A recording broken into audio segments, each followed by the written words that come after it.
दोपहर की चिलचिलाती धूप पुणे शहर की भीड़ भरी सड़कों पर आग बरसा रही थी। गाड़ियों के हॉर्न, बसों के भारी इंजन की आवाज और सैकड़ों मोटरसाइकिलों की गड़गड़ाहट हवा में घुले धुएं और धूल के साथ मिलकर एक शोर भरा संगीत बना रही थी। लोगों की उस भीड़ भरी सड़कों पर दोपहर की चिलचिलाती धूप, पुणे शहर की भीड़ के बीच प्रिया, एक स्थानीय कॉलेज की एक होनहार छात्रा, अपनी नीले चांदी रंग की छोटी स्कूटी चला रही थी। उसकी पीठ पर एक भारी बैग था, माथे पर पसीना बह रहा था, लेकिन उसकी आंखें दृढ़ता से आगे की ओर टिकी हुई थीं।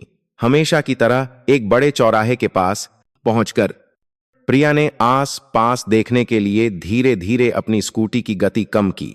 वह हमेशा बहुत सावधान रहती थी और यातायात के नियमों का सख्ती से पालन करती थी, लेकिन तभी अचानक आगे से दो बड़े साये सड़क को रोकते हुए दिखाई दिए। वे इंस्पेक्टर विक्रम सिंह और कांस्टेबल सुरेश पाटिल थे। उनकी मुद्रा ऐसी थी जैसे वे किसी खतरनाक अपराधी को पकड़ रहे हों। प्रिया चौंक गई और तुरंत ब्रेक लगा दिया। स्कूटी उनसे कुछ ही मीटर की दूरी पर रुक गई। विक्रम सिंह आगे बढ़ा और घमंडी आवाज में स्कूटी को किनारे करने लगा। आसपास की भीड़ रुककर उत्सुकता से देखने लगी। शांत रहते हुए प्रिया ने पूछा, सर क्या बात है? सुरेश पाटिल झुका, हेडलाइट को देखने का नाटक किया और फिर तिरस्कार से मुस्कुराया। हेडलाइट खराब है, सड़क पर चलने वालों के लिए खतरनाक है। 5,000 रुपए का जुर्माना भरो, नहीं तो हम गाड़ी जब्त कर लेंगे। प्रिया ने भौहें सिकोड़ी। वह अच्छी तरह जानती थी कि उसकी स्कूटी की हेडलाइट ठीक काम कर रही थी। उसने तुरंत स्पष्ट आवाज में जवाब दिया, मेरी हेडलाइट बिल्कुल ठीक काम कर रही है, यह गलत आरोप है। आसपास के लोग एक दूसरे को देखकर फुसफुसाने लगे, लेकिन किसी ने कुछ बोलने की हिम्मत नहीं की। विक्रम सिंह ने दांत पीसे उसकी आवाज और भारी हो गई, ज्यादा होशियार बनने की कोशिश मत करो, नहीं तो अंजाम बुरा होगा। प्रिया ने एक गहरी सांस ली। शांत रहते हुए उसने इतनी जोर से कहा कि सब सुन सकें, अगर मैंने कोई नियम तोड़ा है तो कृपया कानून के अनुसार चालान काटिए, मैं नकद पैसे नहीं दूंगी। तो दोस्तों, इस वीडियो में हम पूरी कहानी जानेंगे, अंत तक जरूर देखें और अगर आप चैनल पर नए हैं तो लाइक और सब्सक्राइब करना न भूलें। चलिए शुरू करते हैं। यह वाक्य शहर के शोरगुल के बीच उन दो पुलिस वालों के अहंकार पर चाकू की तरह चुभा। विक्रम सिंह की आंखों में गुस्से की एक चिंगारी चमकी, जबकि सुरेश पाटिल कुटिलता से मुस्कुराया। उस पल प्रिया का एक सामान्य सा दिन एक खतरनाक मोड़ पर आ गया था। अब से इस युवा लड़की को उन लोगों का सामना करना था जो वर्दी की आड़ में गुंडों की आत्मा रखते थे। प्रिया का आत्मविश्वास इंस्पेक्टर विक्रम सिंह के घमंड पर एक तमाचे जैसा था। उसने अपना चेहरा सिकोड़ा, अचानक अपना हाथ बढ़ाकर प्रिया की कलाई पकड़ ली और उसे इतनी जोर से दबाया कि उसकी त्वचा पर लाल निशान छप गए। उसने अपना चेहरा उसके करीब लाकर एक एक शब्द चबाते हुए कहा, यहां मेरा कानून चलता है और तुम्हारी किताबों की बातें क्लासरूम में पढ़ाने के लिए रख दो। उसकी आंखें उसे डराने की कोशिश कर रही थीं, जबकि सुरेश पाटिल पीछे खड़ा हाथ बांधे आधा मुस्कुरा रहा था। वह प्रिया की स्कूटी के पास आया। उसने लापरवाही से स्कूटी को सड़क के किनारे खींचा और फिर अचानक उसके अगले हिस्से पर एक जोरदार लात मारी। स्कूटी बुरी तरह से हिली और लगभग गिर ही गई थी। प्रिया का दिल जोर जोर से धड़कने लगा।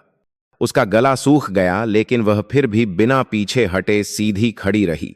उसकी आवाज कांप रही थी लेकिन दृढ़ थी, यह मेरे कॉलेज आने जाने का एकमात्र साधन है, इसे हाथ मत लगाइए। उसने जानबूझकर जोर से कहा, इस उम्मीद में कि भीड़ में से कोई सुनेगा और बोलेगा। वाकई आसपास के कुछ लोग देख रहे थे और किसी ने अपना फोन निकालकर रिकॉर्डिंग शुरू कर दी थी, लेकिन सब चुपचाप खड़े रहे। किसी ने भी आगे आकर हस्तक्षेप करने की हिम्मत नहीं की। सुरेश पाटिल तिरस्कार से हंसा, हाँ, ये लोग सिर्फ तमाशा देखना पसंद करते हैं, कोई तुम्हें बचाने की हिम्मत नहीं करेगा। पहले हम तुम्हें तमीज सिखाएंगे, फिर इस स्कूटी का हिसाब करेंगे। उसने चारों ओर एक नजर डाली, रिकॉर्डिंग करते हुए फोन देखे, लेकिन फिर भी बेफिक्र रहा, क्योंकि वह अच्छी तरह जानता था कि इस शहर में विक्रम सिंह और सुरेश पाटिल का नाम ही डर फैलाने के लिए काफी था। एक पल के लिए प्रिया ने सोचा कि शायद चुप रहना ही सुरक्षित होगा, लेकिन फिर उसने खुद को याद दिलाया, लोगों की चुप्पी ही ऐसे लोगों को और ज्यादा मनमानी करने देती है। उसने एक गहरी सांस ली और कुछ कहने ही वाली थी कि अचानक विक्रम सिंह ने उसे जोर से धक्का दे दिया। प्रिया का पूरा शरीर लड़खड़ाया और वह पीछे की ओर गिर पड़ी। उसके हाथ गर्म डामर की सड़क पर छिल गए। खरोंचों से खून बहने लगा, उसके घुटने भी छिल गए और तेज दर्द होने लगा। लेकिन जब खून की ताजा लाल बूंदें बह रही थीं, वर्दी में लिपटे हुए दो पुलिस वाले एक विजयी मुस्कान के साथ मुस्कुराए, जैसे उन्होंने कोई बड़ा काम किया हो। भीड़ में गहरी चुप्पी छा गई। कुछ लोग फुसफुसाए, यह लड़की सच में बहुत हिम्मती है, लेकिन फिर सबने अपना सिर झुका लिया। कोई भी पास आने की हिम्मत नहीं कर रहा था। प्रिया उठने की कोशिश करने लगी, उसके हाथ कांप रहे थे, लेकिन उसकी आंखों में अभी भी गुस्से की आग जल रही थी। उसके दिल में एक शपथ गूंज उठी, चाहे कुछ भी हो जाए, आज मैं इन पुलिस की वर्दी पहने गुंडों के सामने नहीं झुकूंगी। कांपती उंगलियों से प्रिया ने अपनी खून से लथपथ बांह को पकड़ा। जलन वाले दर्द ने उसे रुला दिया, लेकिन उसकी आंखें अभी भी दृढ़ संकल्प से चमक रही थीं। उसने तुरंत अपने बैग में खोजा और अपना फोन निकाला। बिना किसी हिचकिचाहट के उसने एक जाना पहचाना नंबर डायल किया। रोहन वर्मा, उसका सगा भाई, जो अनुशासन और साहस के लिए प्रसिद्ध एक आर्मी कैप्टन भी था। लाइन के दूसरी तरफ से एक स्पष्ट आवाज आई, हेलो प्रिया, क्या हुआ? प्रिया हाँफ रही थी, उसकी आवाज कांप रही थी और जल्दी में थी। भैया जल्दी यहां आओ, मैं बस स्टॉप के चौराहे पर हूं, कुछ पुलिस वाले। उसका वाक्य पूरा होने से पहले ही इंस्पेक्टर विक्रम सिंह गुस्से से भरे चेहरे के साथ उस पर झपटा। उसने उसका हाथ पकड़ लिया, फोन छीनने की कोशिश की। प्रिया ने फोन को अपनी पीठ के पीछे रखने की कोशिश की। दर्द और डर से उसकी आंखों में आंसू आ गए, लेकिन उसकी आवाज अभी भी दृढ़ थी। मुझे मत छुओ। सुरेश पाटिल तिरस्कार से हंसा, उसकी आवाज में उपहास था। यह अपने घर वालों को बुला रही है, आएंगे भी तो सिर्फ मार खाने के लिए। आज तक हमने किसी को नहीं बख्शा। बाहर खड़ी भीड़ सांस रोके देख रही थी। वे बातचीत को साफ सुन सकते थे, उनकी आक्रामकता को साफ देख सकते थे, लेकिन फिर भी वे सिर्फ वीडियो बनाते हुए चुपचाप खड़े रहे, कोई भी आगे नहीं बढ़ा। प्रिया के हाथ में फोन बुरी तरह कांप रहा था। उसके भाई की आवाज अभी भी स्पीकर से साफ आ रही थी, प्रिया तुम कहां हो, बताओ, मैं अभी आता हूं।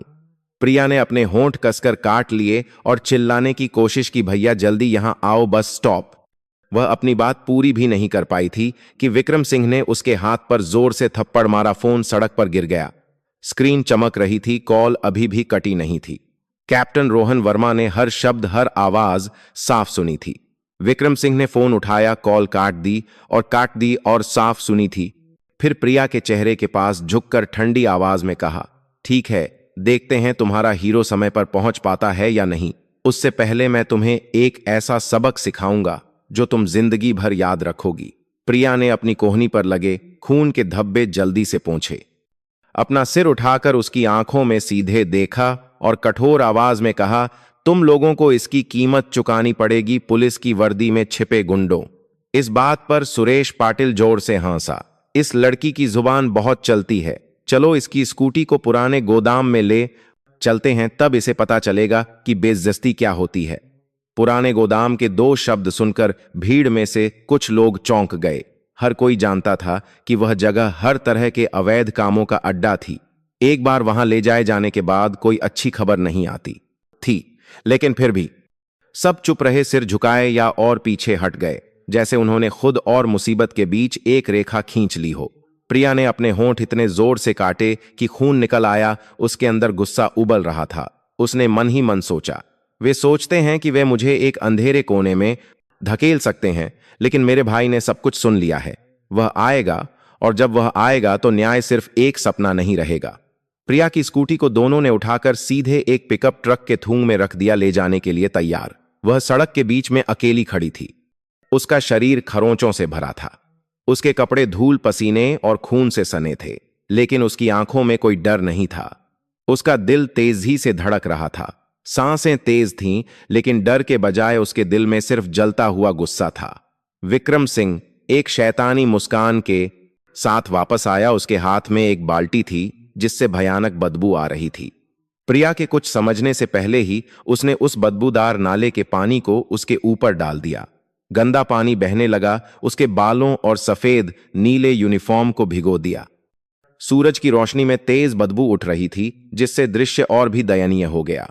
आसपास की भीड़ में से ओह की आवाज आई। कुछ लोगों ने बदबू बर्दाश्त न कर पाने के कारण अपना चेहरा घुमा लिया।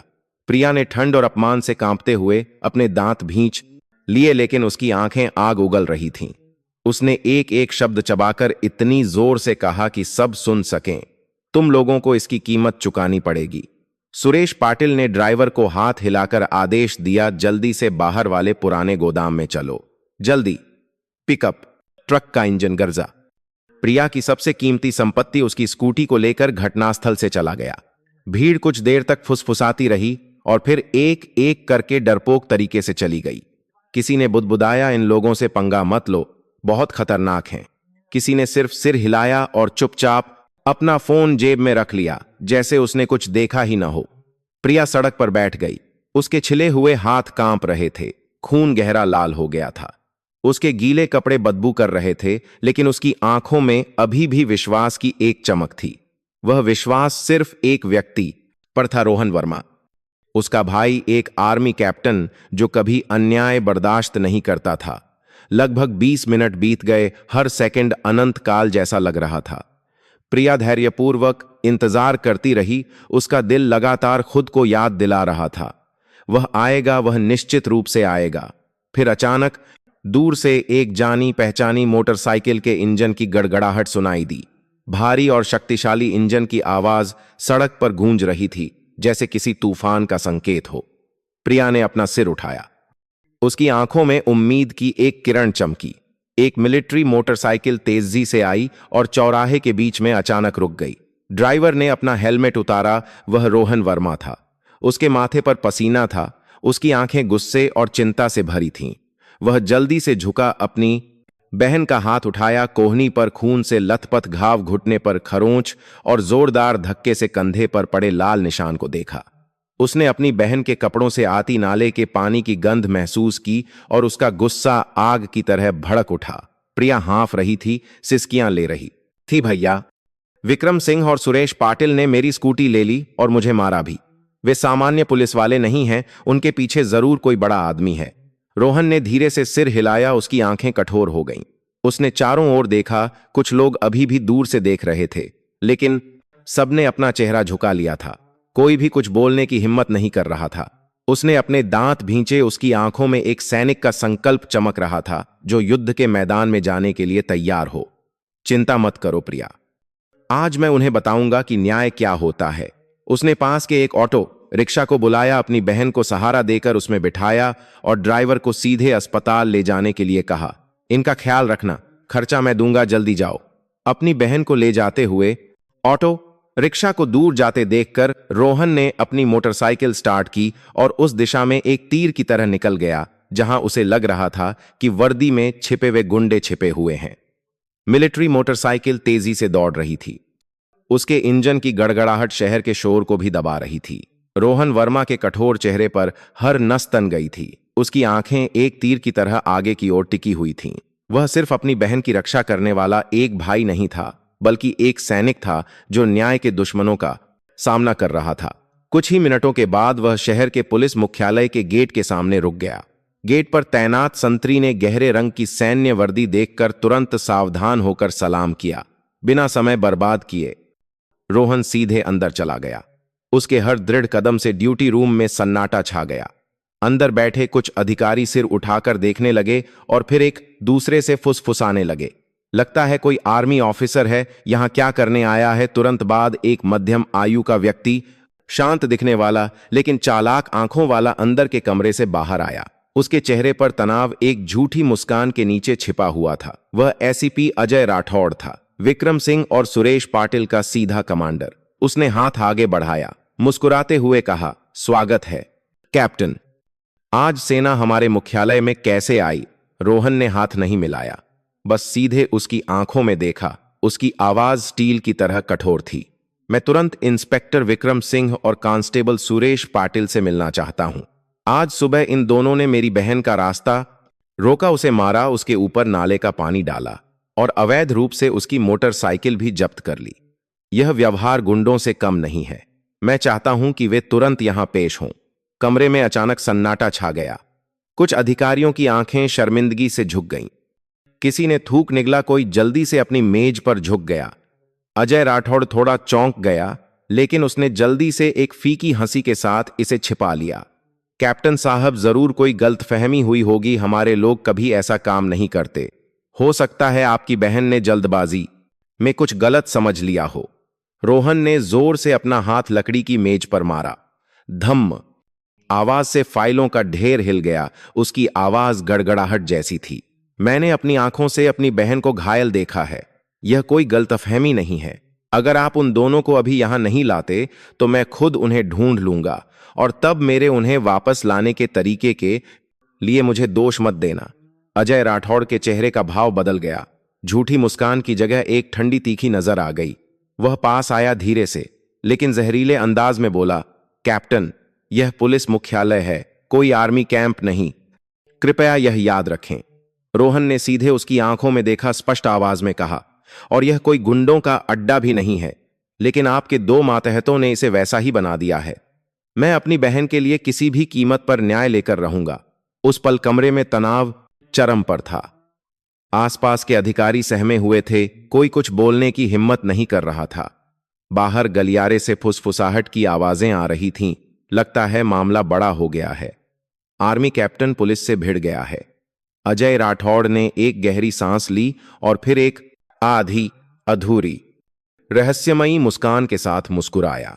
ठीक है, मैंने सुना है कि वे दोनों शहर के बाहरी इलाके के पुराने गोदाम में हैं। अगर आप चाहें तो उन्हें ढूंढ सकते हैं, लेकिन याद रखना वह जगह सुरक्षित नहीं है। रोहन बिना किसी हिचकिचाहट के मुड़ा और दृढ़ता से चला गया। उसके दिमाग में सिर्फ एक ही विचार गूंज रहा था, अगर वह अपराध का अड्डा है तो मैं उसे जड़ से उखाड़ दूंगा। स्टेशन से बाहर निकलते ही रोहन ने एक सेकंड भी बर्बाद नहीं किया। उसने अपना फोन निकाला और सीधे अपनी यूनिट के एक संपर्क को फोन किया। यह एक विशेष बल की टीम थी जिसने कई खतरनाक इलाकों में मिशन किए थे। उसकी आवाज छोटी और निर्णायक थी, बिना किसी लंबी व्याख्या के। 2 हथियारबंद सैनिकों और एक बख्तरारबंद गाड़ी को मेरे भेजे गए लोकेशन पर भेजो। मिशन सबूत इकट्ठा करना, संरक्षण देने वालों को गिरफ्तार करना, आम नागरिकों की सुरक्षा सुनिश्चित करना, कोई देरी नहीं। दूसरी तरफ से तुरंत एक गंभीर आवाज में जवाब आया, रॉजर कैप्टन, 10 मिनट में पहुंच रहे हैं। उस छोटे भैड से समय में रोहन सड़क के किनारे रुका, अपने उपकरण चेक किए, पिस्तौल, बॉडी आर्मर, दस्ताने, वॉकी टॉकी। हर क्रिया तेज और सटीक थी। एक सैनिक की आदतें उसकी रग रग में बस चुकी थीं। उसे अपनी बहन की छवि याद आई, उसके गंदे पानी से भीगे बाल, उसकी आंखों में अभी भी दृढ़ संकल्प की चमक। उसके गले में एक ठंडी घुटन महसूस हुई जो एक ऐसी आग में बदल गई जिसे केवल कार्रवाई से ही बुझाया जा सकता था। बख्तरारबंद गाड़ी वादे के अनुसार पहुंची। 2 सैनिक नीचे उतरे। उनकी आंखें एक बाज की तरह तेजी से चारों ओर देख रही थीं। उनके हाथ बंदूक के ट्रिगर पर मजबूती से टिके हुए थे। उन्होंने पेशेवर तरीके से सलाम किया और फिर रोहन के साथ आगे बढ़े। गाड़ी के अंदर का माहौल भारी लेकिन समन्वित था। सब चुप थे, हर कोई अपने मन में योजना बना रहा था। कौन कहां खड़ा होगा, किस दिशा को कवर करेगा, विशिष्ट कार्य क्या होंगे। पुराने गोदाम की ओर जाने वाली सड़क शहर का एक जर्जर हिस्सा थी।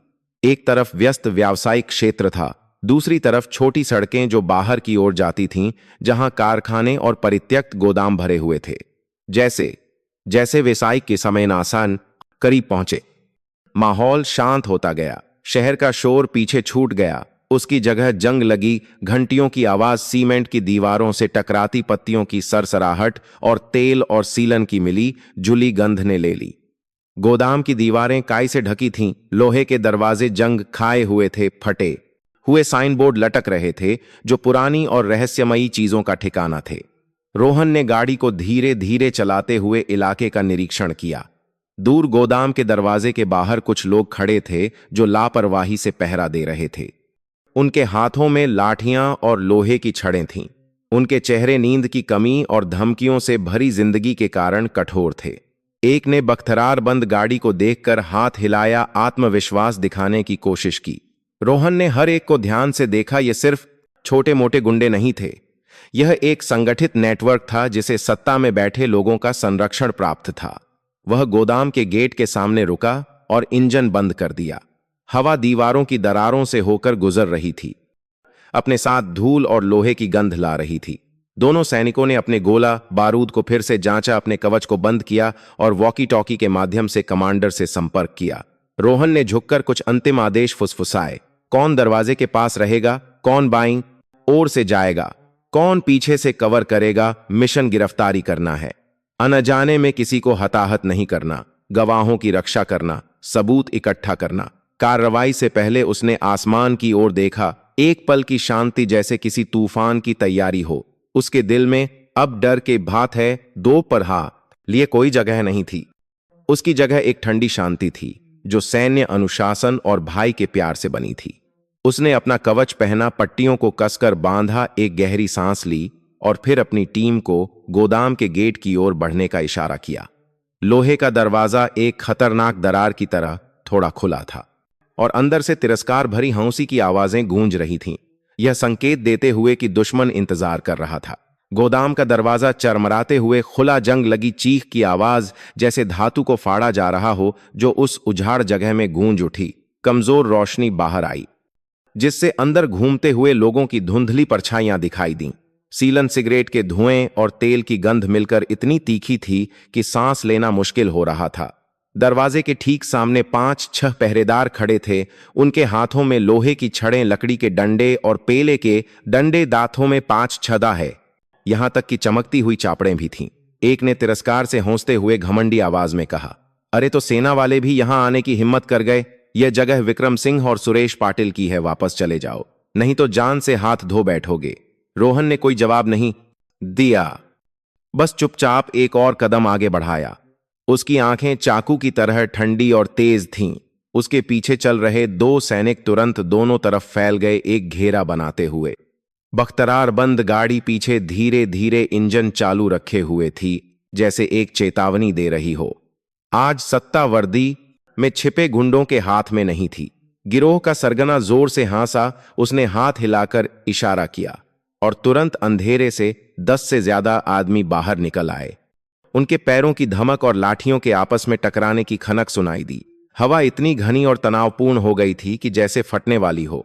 रोहन ने अपनी टीम को अपनी स्थिति बनाए रखने का इशारा किया। वह एक और कदम आगे बढ़ा। उसकी आवाज पीतल की घंटी की तरह गूंजी, विक्रम सिंह और सुरेश पाटिल को तुरंत बाहर बुलाओ, नहीं तो मैं खुद अंदर आकर उन्हें घसीटकर बाहर निकालूंगा। इस दृढ़ घोषणा से कुछ गुंडे हिचकिचाए, लेकिन तुरंत गोदाम के अंदर से एक परिचित कर्कश हंसी की आवाज आई। विक्रम सिंह, दरवाजा पूरी तरह से खुल गया। वह एक आत्मसंतुष्ट चाल के साथ बाहर आया। उसके होठों पर एक घमंडी मुस्कान थी। उसके ठीक पीछे सुरेश पाटिल था। उसकी आंखें सिकुड़ी हुई थीं और चेहरा चालाक था। विक्रम सिंह ने हाथ बांधकर रोहन को सिर से पांव तक चुनौती भरी नजरों से देखा।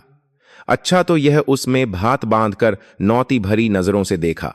लड़की प्रिया का हीरो है। मुझे पता था कि तुम जल्दी या देर से यहां जरूर आओगे, लेकिन तुम एक बात भूल गए, यहां कानून मेरा चलता है, तुम्हारा नहीं। रोहन ने अपनी तीखी नजर बनाए रखी। हर शब्द भारी था। तुमने मेरी बहन को मारा और अपमानित किया और सड़क के बीच में उसकी स्कूटी छीनने की हिम्मत की। आज कोई पुलिस की वर्दी तुम्हें नहीं बचा पाएगी। जवाब दो, कानून के सामने सिर झुकाओगे या मैं तुम्हें घसीटकर रोशनी में लाऊं। पूरा गोदाम शोरगुल से भर गया। गुंडे चिल्लाने लगे, सीटियां बजाने लगे और अपनी लाठियों को कंक्रीट के फर्श पर पटक कर अपनी ताकत दिखाने लगे। लेकिन ठीक उसी समय पीछे बख्तरारबंद गाड़ी का इंजन जोर से गरजा, जिससे कई लोग चौंक गए। उन्हें अब एहसास होने लगा था कि यह कोई साधारण धमकी नहीं थी। इस बार उनके सामने एक असली सैनिक था, जो अपने साथ सेना का अनुशासन और ताकत लेकर आया था। रोहन की नजरें विक्रम सिंह और सुरेश पाटिल से नहीं हटीं। वह जानता था कि असली टकराव का क्षण शुरू हो चुका था और एक अपरिहार्य लड़ाई ठीक सामने इंतजार कर रही थी। पुराने गोदाम में हवा और भी घनी हो गई, तूफान से पहले की शांति की तरह भारी।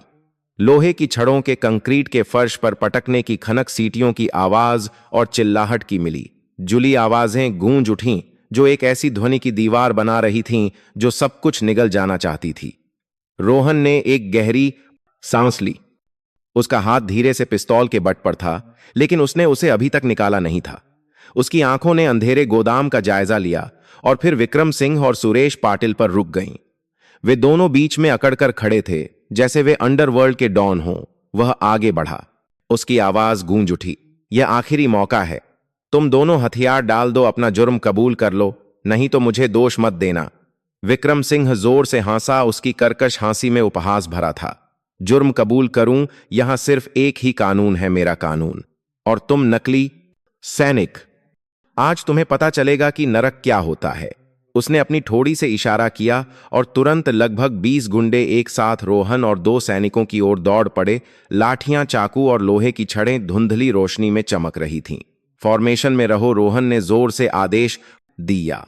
दोनों सैनिक तुरंत दोनों तरफ फैल गए, बख्तरारबंद गाड़ी की आड़ लेकर, और चेतावनी के तौर पर अपनी बंदूकें तान लीं। बंदूक लोड होने की खट की आवाज से कई लोग हिचकिचाए, लेकिन कुछ हिंसक लोग फिर भी आगे बढ़े। एक भारी भरकम आदमी ने लोहे की छड़ घुमाकर सीधे रोहन के सिर पर निशाना साधा। वह मुड़कर बचा छड़ को पकड़ लिया और फिर उसे उल्टा घुमाकर प्रतिद्वंद्वी को फर्श पर गिरा दिया।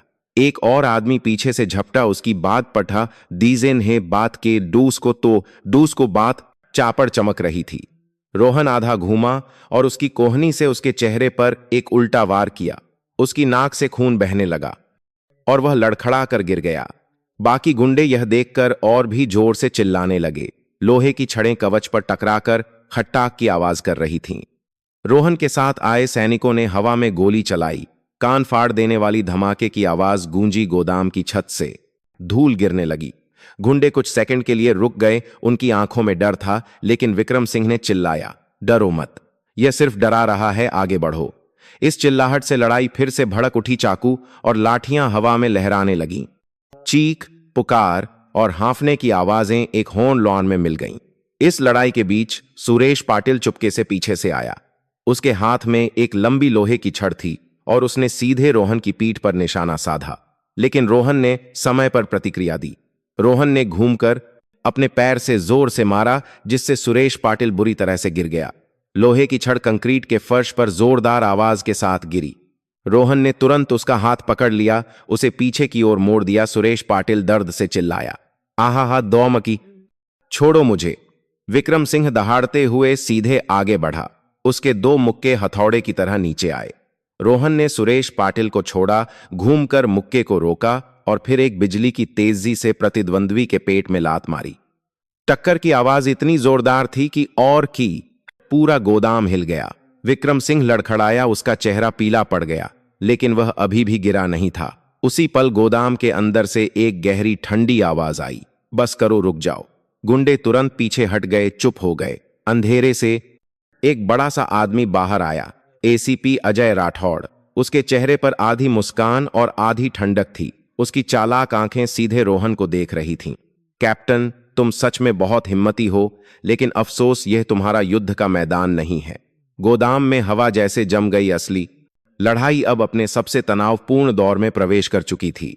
जिस पल एसीपी अजय राठौड़ अंधेरे से बाहर निकला, गोदाम में हवा जैसे जम गई। जो गुंडे अभी तक आक्रामक थे, वे अचानक चुप हो गए और पीछे हट गए। उनकी आंखें डर से झुकी हुई थीं।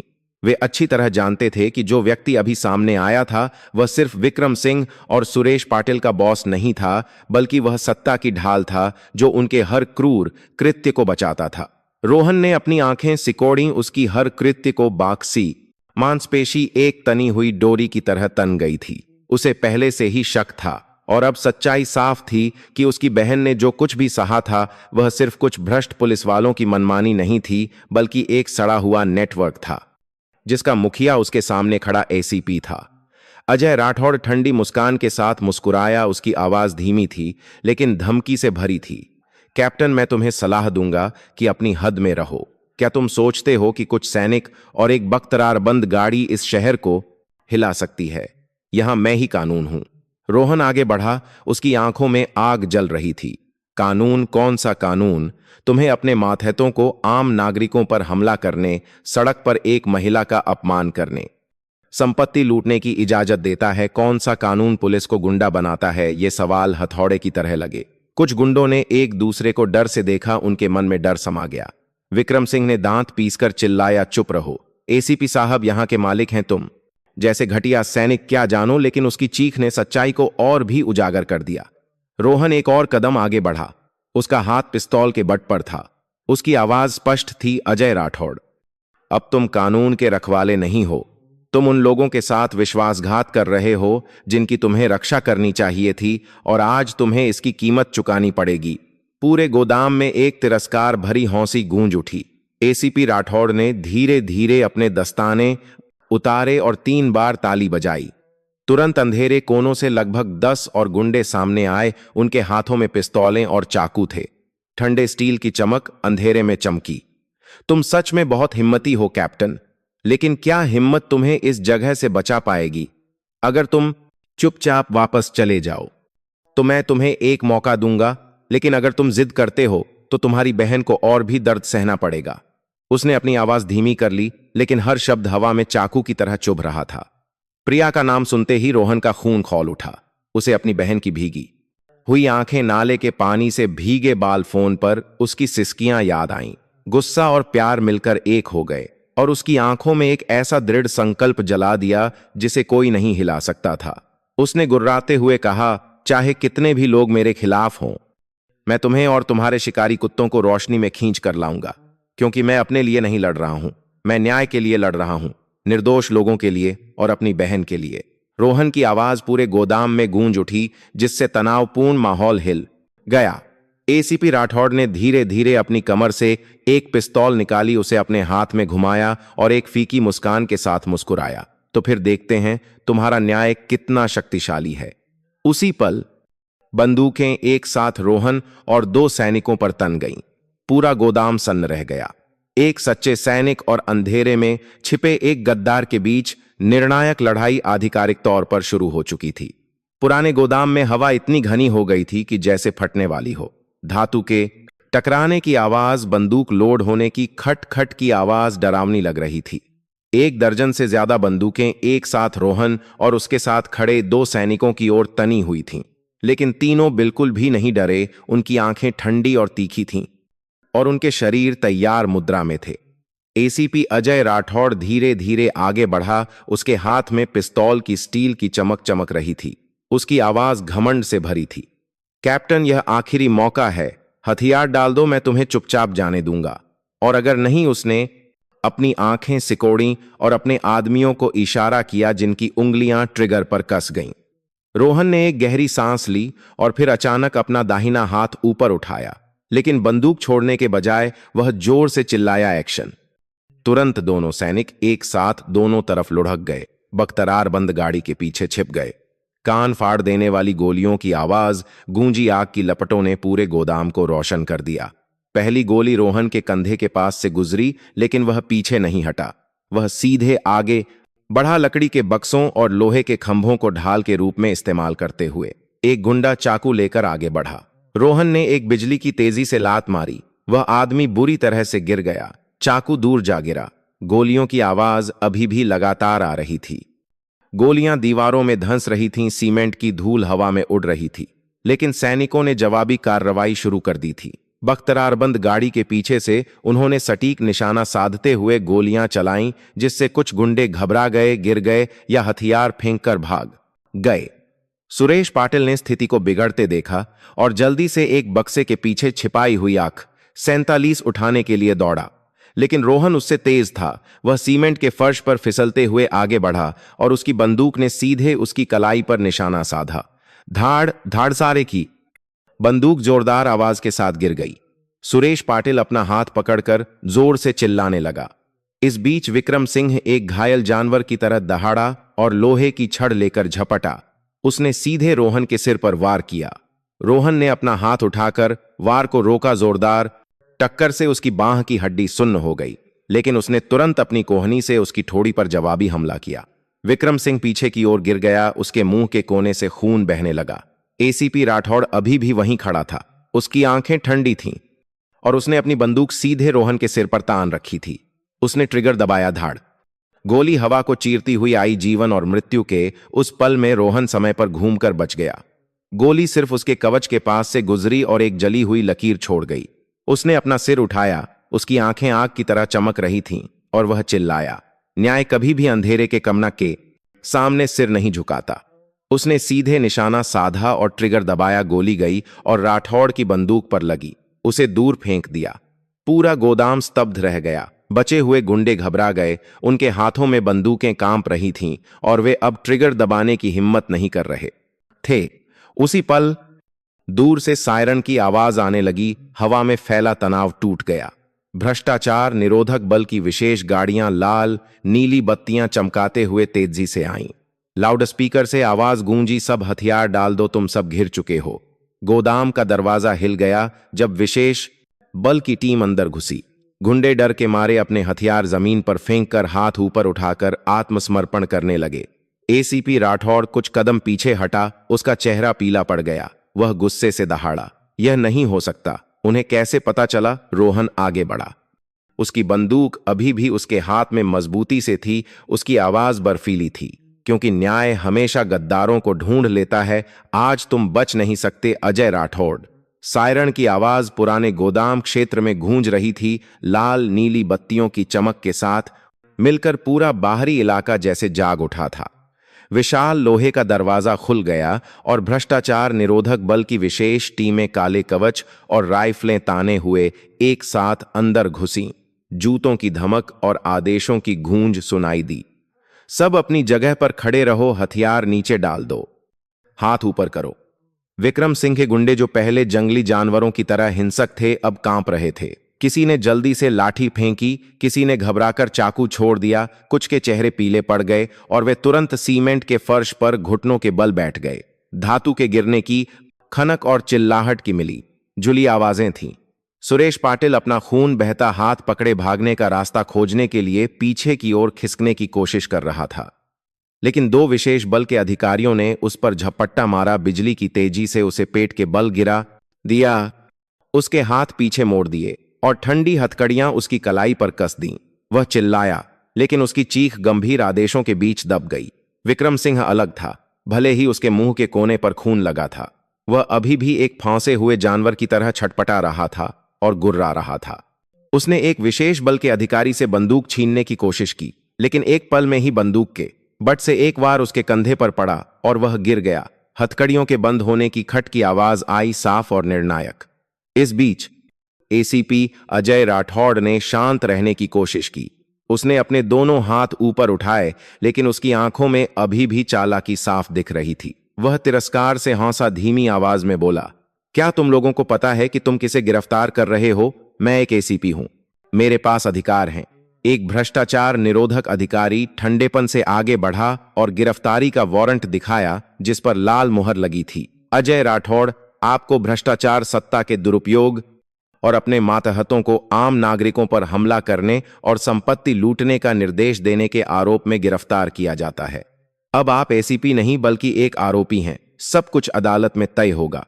वारंट को स्पष्ट रूप से पढ़ना एक हथौड़े की तरह था जिसने राठौड़ के सत्ता के हर दिखावे को तोड़ दिया।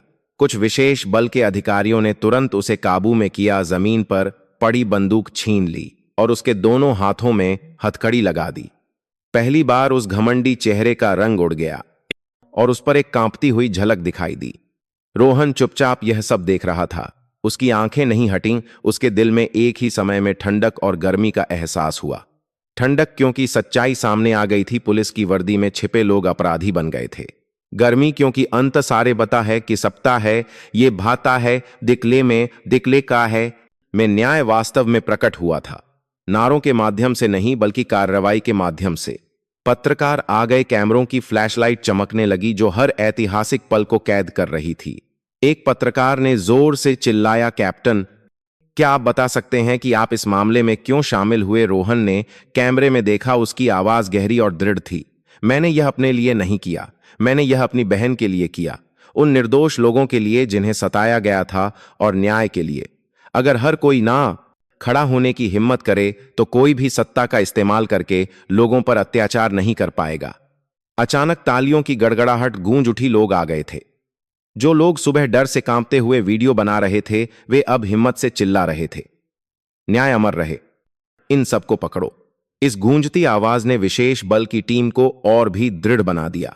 एसीपी राठौड़, विक्रम सिंह और सुरेश पाटिल को बाहर ले जाया गया और विशेष गाड़ी में डाल दिया गया। पहिए घूमे अपने साथ एक काले साम्राज्य को ले जाते हुए। पुलिस की गाड़ियों की चमकती रोशनी में रोहन ने अपना सिर ऊंचा किया। वह जानता था कि लड़ाई अभी खत्म नहीं हुई थी, लेकिन कम से कम आज उसने और उसकी बहन ने पूरे शहर के लिए विश्वास वापस जीत लिया था। कुछ हफ्तों बाद शहर की अदालत लोगों से खचाखच भरी हुई थी। इस सनसनीखेज भ्रष्टाचार और सत्ता के दुरुपयोग के मामले की सुनवाई जनता की चर्चा का केंद्र बन गई थी। अखबारों और टीवी चैनलों ने एक साथ खबर दी। लोग अदालत के गेट के बाहर बड़ी संख्या में जमा हो गए थे ताकि सुनवाई देख सकें। सुनवाई कक्ष के अंदर न्यायाधीश की कुर्सी के पीछे राष्ट्रीय ध्वज शान से लहरा रहा था। कटघरे में वे तीन चेहरे जो कभी डर फैलाते थे, अब झुके हुए थे। एसीपी अजय राठौड़, इंस्पेक्टर विक्रम सिंह और कांस्टेबल सुरेश पाटिल। अब कोई बात ही माय जूके धे देहारे दो दोजे दो भाती जोन सुरेश पाटिल। शक्तिशाली वर्दी नहीं थी, वे सिर्फ थके हुए चेहरे और बेचैन आंखों वाले आरोपी थे। अभियोजन पक्ष की ओर से सरकारी वकील ने जोरदार तरीके से आरोप पत्र प्रस्तुत किया, जिसमें पुराने गोदाम से मिले सबूत, लोगों के वीडियो, गवाहों के बयान और जब्त की गई वस्तुएं जैसे कि हिसाब की किताबें, नकदी और अवैध हथियार शामिल थे। हर सबूत को पेश किया जाना एक चाकू की तरह था जो उनके कमजोर बहानों को धीरे धीरे काट रहा था। गवाहों की बारी आने पर प्रिया गवाही देने के लिए कटघरे में आई। वह छोटी सी लड़की जिसने एक साधारण पोशाक पहनी हुई थी। उसकी बांह पर अभी भी पट्टी बंधी हुई थी, लेकिन उसका चेहरा दृढ़ था और उसकी आंखें चमक रही थीं। जब उसने बोलना शुरू किया तो पूरा कमरा शांत हो गया। वे सोचते थे कि मैं कमजोर हूं और मुझे हिंसा और डर से चुप कराया जा सकता है, लेकिन मैं आज यहां यह कहने इसके लिए खड़ी हूं। मैं सिर्फ अपने लिए नहीं बोल रही हूं, बल्कि उन सभी के लिए बोल रही हूं जिन्होंने कभी अन्याय सहा है। किसी को भी पुलिस की वर्दी पहनकर आम लोगों पर अत्याचार करने का अधिकार नहीं है। मुझे न्याय पर विश्वास है और मुझे विश्वास है कि सच्चाई की जीत होगी। नीचे से जोरदार तालियों की गड़गड़ाहट गूंज उठी। कई लोग भावुक होकर रो पड़े।